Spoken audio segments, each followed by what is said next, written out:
Hello दोस्तों, fundamental rights की series के अंदर हम नेक्स्ट फंडामेंटल डिस्कस करेंगे राइट अगेंस्ट एक्सप्लॉइटेशन। और राइट अगेंस्ट एक्सप्लॉइटेशन जो है इसके अंदर हम ज़्यादा आर्टिकल नहीं है, सिर्फ 2 आर्टिकल है, इसको हम डिस्कस करेंगे। फिर जो है इसके अंदर जो इम्पोर्टेंट पार्ट है उसको भी हम डिस्कस करेंगे, भाई कौन कौन सी चीज़ें से जगह से क्वेश्चन पूछा जा सकता है। तो सबसे पहले इसके अंदर डिस्कस करते हैं article 23 and 24, right against exploitation. Article 23 क्या कहता है? एंड अभी तक आपने सारथी सिविल सर्विस एकेडमी को सब्सक्राइब नहीं किया है तो प्लीज़ इसको सब्सक्राइब कीजिए, ज़्यादा से ज़्यादा स्टूडेंट तक ये वीडियो पहुंच सके, तो ज़्यादा से ज़्यादा इस वीडियो को शेयर भी कीजिए। चलिए देखते हैं article 23। It prohibits traffic in human being, prohibits traffic in human beings, बेगार, बेगार यानी कि forced labour and other similar forms of forced labour. तो ऐसे ऑफेंस में यदि आता है तो punishable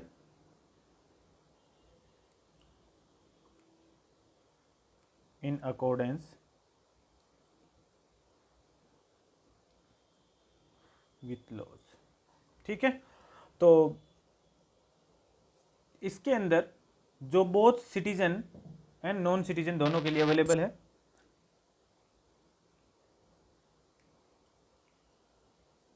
citizens and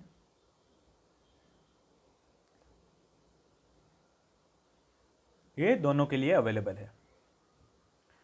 then one more aspect is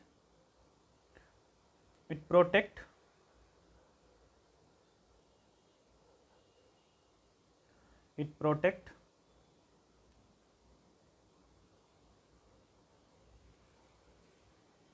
individual not only against the state but also against private person। तो ये इसकी खासियत है। अब इसके अंदर जो ट्रैफिक इन ह्यूमन बीइंग है इसके अंदर क्या इंक्लूड है? Traffic in human being, traffic in human being इसके अंदर है क्या? इसके अंदर है buying and selling,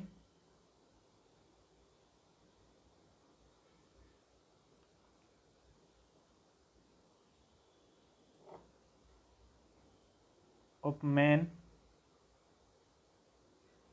women, children like goods, and immoral traffic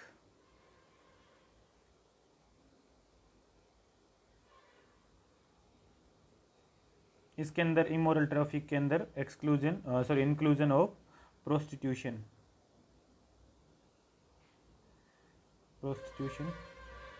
then next है देवदासी,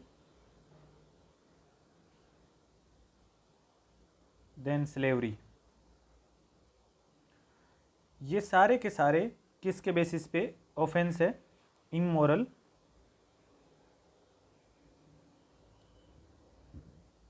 ट्रैफिक प्रिवेंशन एक्ट 1956 का लागू होता है इसमें।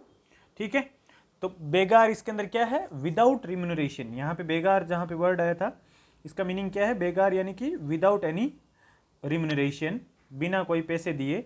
आपको यदि कंपलसरी वर्क करवा रहा है रिम्यूनरेशन, तो ये इंडियन पेक्यूलर सिस्टम था, जब लोकल जमींदार और उस टाइम में जब टीनेंट्स को सर्विस करने के लिए विदाउट एनी पेमेंट उस टाइम में करते थे। लेकिन आज के टाइम में ये आर्टिकल 23 का पार्ट है, और इससे रिलेटेड यदि कोई फोर्स लेबर है, बॉन्डेड लेबर है, कॉन्ट्रेक्चुअल बेसिस पे है, कुछ भी है, तो इंसान की विल के अगेंस्ट में यदि काम करवाया जा रहा है तो वो सारा का सारा यहाँ पे मना है।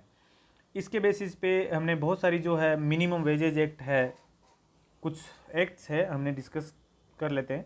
कुछ गवर्नमेंट ऑफ इंडिया ने एक्ट्स बनाए हैं ताकि ऐसे लोगों को प्रोटेक्ट किया जा सके, जैसे कि bonded labour system, bonded labour system abolition act 1976, number 1। Number 2 है minimum wages act 1948, the contract labour act 1970 and the equal remuneration act 1976 ये बनाए गए। तो आपको इसके थोड़ा सा ध्यान रखना है, ये कौन कौन से एक्ट है जो आर्टिकल 23 के अंदर में आता है। इसके अंदर एक रेस्ट्रिक्शंस भी है, एक्सेप्शन भी है, state to impose compulsory service for public purposes, like military service है, सोशल सर्विस है, इसके अंदर स्टेट बाउंड नहीं करता है पे करने के लिए। और इस टाइप की जो है यदि स्टेट आपसे काम करवाता है तो वहाँ पे स्टेट डिस्क्रिमिनेशन नहीं कर सकता, और discrimination can't be not permitted to make any discrimination. अब ये डिस्क्रिमिनेशन ग्राउंड मेंशन कर रखे हैं, वो हम डिस्कस कर लेते हैं। डिस्क्रिमिनेशन ग्राउंड जो है ये ओनली वर्ड लगा के है, तो ध्यान रखना। रिलीजन के बेसिस पे नहीं हो सकता, रेस बायोलॉजिकल ट्रेट होती है आपकी, उसके ऊपर कास्ट और class.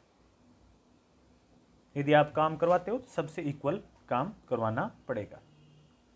Now come to the another one under article 24। इसके अंदर क्या मेंशन है? Prohibition of employment of children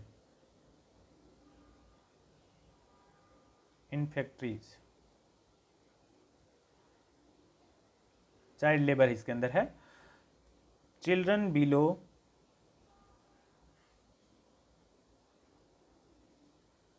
the age of 14 years in any factory, mine or other hazardous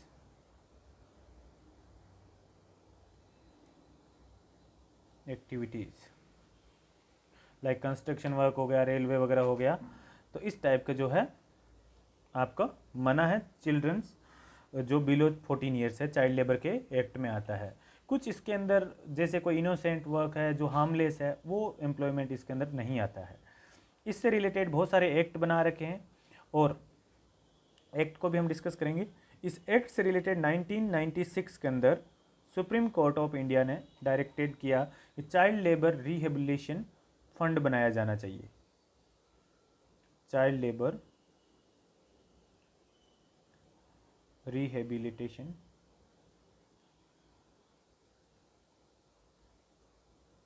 welfare fund होना चाहिए। और इसके अंदर जो ऑफेंडर होगा वो क्या करेगा? फाइन डिपॉजिट करेगा। फाइन डिपॉजिट बाय ऑफेंडर, ये क्या होगा? 20,000 रुपये का फाइन होगा, 20K for each child employed by him.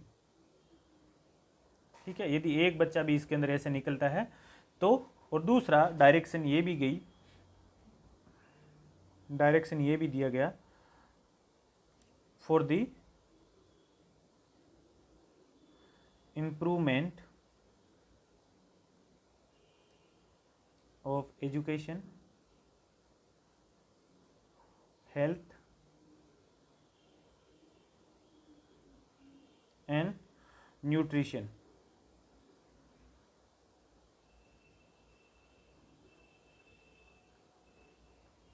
ये सारा भी इसके अंदर होगा। फिर इसके बाद में चाइल्ड राइट्स रिलेटेड एक एक्ट बनाया गया, commission for protection of child right. ये 2005 के अंदर एक एक्ट भी बना दिया गया, जिसका काम क्या था, national commission and state commission को मतलब स्पीडी ट्रायल करवाने में हेल्प करना, जो चाइल्ड राइट से रिलेटेड जितने भी ऑफेंस है उनके अंदर हेल्प करना स्टेट और सेंटर की। बाद में धीरे धीरे चाइल्ड राइट जो है डोमेस्टिक सर्वेंट या वर्कर्स जो थे बिजनेस स्टेब्लिश के अंदर, जैसे होटल ढाबा और इन पे जो छोटे छोटे बच्चे काम कर रहे थे 2006 में, इनको भी पिनल एक्शन के अंडर में ले लिया। और जो भी 14 से नीचे है और ऐसे ढाबा वगैरह, road side dhaba hotel restaurant में काम करता हुआ बच्चा मिलता है तो उसको भी वो 20,000 वाली कैटेगरी में डालेंगे, जो एक बच्चे के ऊपर इतना फाइन जमा कराना पड़ेगा।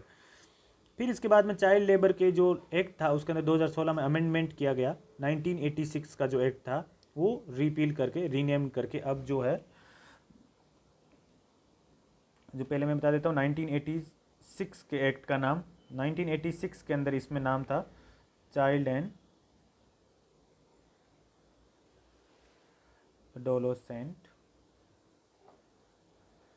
Labour prohibition and regulation act 1986। अब इसको अमेंड करके 2016 के अंदर नाम चेंज कर दिया गया, the child labour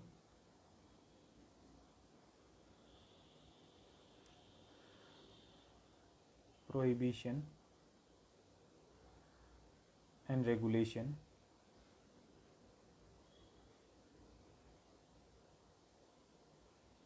amendment act 2016, ये इसके अंदर चेंज कर दिया गया था। तो इसके अंदर बहुत सारे जो एक्ट है वो मेंशन कर रखे हैं ऑलरेडी, जैसे कि एम्प्लॉयमेंट ऑफ चिल्ड्रंस एक्ट 1938। आप लक्ष्मीकांत से इसको गो थ्रू कर लेना, थोड़ा सा आइडिया होना चाहिए आपको। वैसे ऐसी चीज़ें पूछी नहीं जाती है, बस आपको आइडिया होना चाहिए। ये एक्ट जो है आर्टिकल 23 के अंडर में आते हैं या 24 के अंडर में आते हैं, तो बस इतना सा आइडिया रखना है आपको। चिल्ड्रंस को एक सर्टन एज से नीचे यदि आप एम्प्लॉयमेंट जनरेट करवा रहे हो तो, जैसे employment of childrens act 1938 act, the factories act 1948, mines act 1952 and the Merchant Shipping Act 1958, the Plantation Labor Act 1951, the Motor Transport Workers Act 1951, Apprentices Act 1961, beedi and cigar workers act 1966।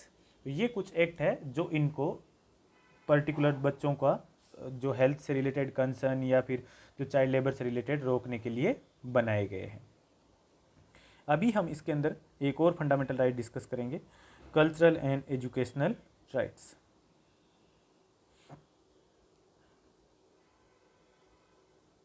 Cultural and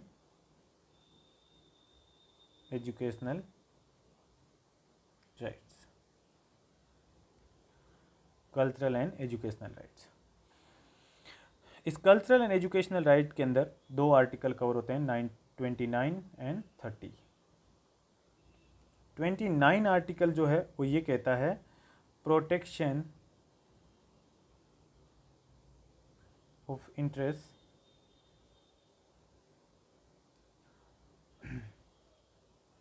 minorities. 30 ये कहता है right of minorities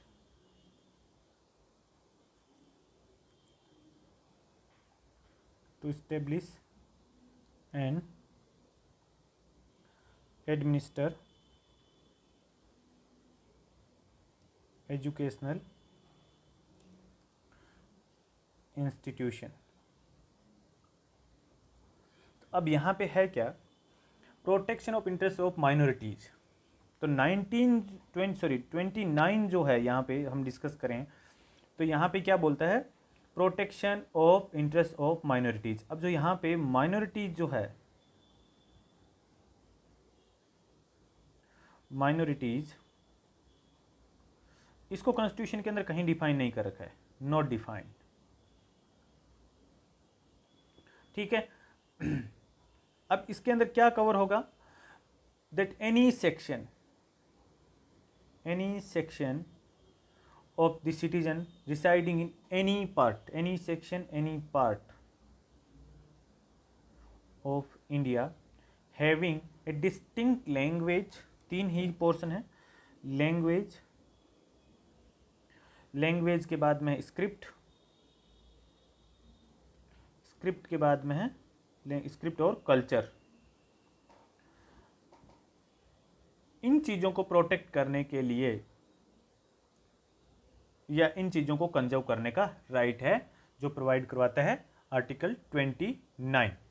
जो close 1 है वो ये कहता है। Close 2 ये कहता है, further no citizen shall be denied admission into any educational institution maintain by the state और receiving aid out of state fund on ground only on. अब ये ग्राउंड जो है, जो ये क्लोज 1 था, ये क्लोज 2 है। क्लोज 2 में सिर्फ मैं ग्राउंड मेंशन कर रहा हूँ। ग्राउंड क्या क्या है, ग्राउंड के आगे ओनली लगा हुआ है, तो इसके अलावा कुछ नहीं। तो पहला ग्राउंड है अगेन रिलीजन, दूसरा रेस, तीसरा कास्ट और लैंग्वेज। तो ये ही ग्राउंड है। तो राइट्स ऑफ ए ग्रुप को प्रोटेक्ट करता है आपका क्लोज 1 और इंडिविजुअल को प्रोटेक्ट करता है आपका क्लोज 2, ठीक है। कम्युनिटी हो चाहे कैसे भी हो। अब इंडिविजुअल ग्रुप के अलावा 29 जो है वो grant protections, it grants protections to both religious and linguistic, दोनों माइनॉरिटी को ये प्रोटेक्टेड करता है एनी सेक्शन ऑफ सिटीजन के अंडर में, ठीक है। अब आता है आर्टिकल 30, अंडर आर्टिकल 30 उसके अंदर क्या है, अंडर आर्टिकल 30 के अंदर है अगेन ऑल माइनॉरिटीज। वहां हमने डिस्कस किया था any section any part of the country, यहां पे ऑल माइनॉरिटीज वर्ड डिस्कस हुआ है। All minorities shall have the right to establish and administer educational institution of their choice. फिर इसके बाद में कंपनसेशन अमाउंट जो है इनका वो भी फिक्स किया जाना चाहिए। और ये जो कंपनसेशन अमाउंट वाला जो क्लोज है ये बाद में 44th कॉन्स्टिट्यूशन अमेंडमेंट के अंदर ये इसमें जोड़ा गया था, rights of minorities in this regard. लेकिन फिर बाद में आर्टिकल 31 जो था उसके अंदर में ये हटाया भी गया था। फिर आगे इसका क्लोज सी है वो ये कहता है, in granting aid the state shall not discriminate against any educational institution manage by the minority. तो ओवरऑल यदि हम बात करें 30 और 29 के अंदर, 29 वर्सेस 30, तो 29 देखेंगे अपन तो सबसे पहले 30 देख लेते हैं। 30 जो काम है उसका ओनली टू माइनॉरिटी है, ओनली टू माइनॉरिटी है, रिलीजियस और लिंग्विस्टिक। और ये है एनी सेक्शन तक एक्सटेंड करता है। Minority as I told you, minority constitution में कहीं डिफाइंड नहीं है। 30 के अंदर जो होते हैं एजुकेशन से रिलेटेड होते हैं खुद की लैंग्वेज के अंदर, ऐसा 29 के अंदर नहीं है। तो ऐसे बहुत सारे ऑप्शंस है जो आर्टिकल 29 और 30 जो है घूम फिर के माइनॉरिटीज़ और रिलीजियस कम्युनिटीज़ जो है, रिलीजियस माइनॉरिटीज़ और लिंग्विस्टिक कम्युनिटीज़ को बढ़ावा देने के लिए करते हैं। ठीक है, तो ये मेन आपके फंडामेंटल राइट्स है। अभी तक आपने सारथी सिविल सर्विस एकेडमी को सब्सक्राइब नहीं किया है तो ज़्यादा से ज़्यादा सब्सक्राइब कीजिए। आप जब पेपर देखे आके वापस से पेपर मिलाओगे और आप वीडियो देख लेना, आपके 80 to 90% पॉलिटी का क्वेश्चन इसी वीडियो में से आपको मिलेंगे, इन्हीं वीडियो में से आपको मिलेंगे। ठीक है, थैंक यू।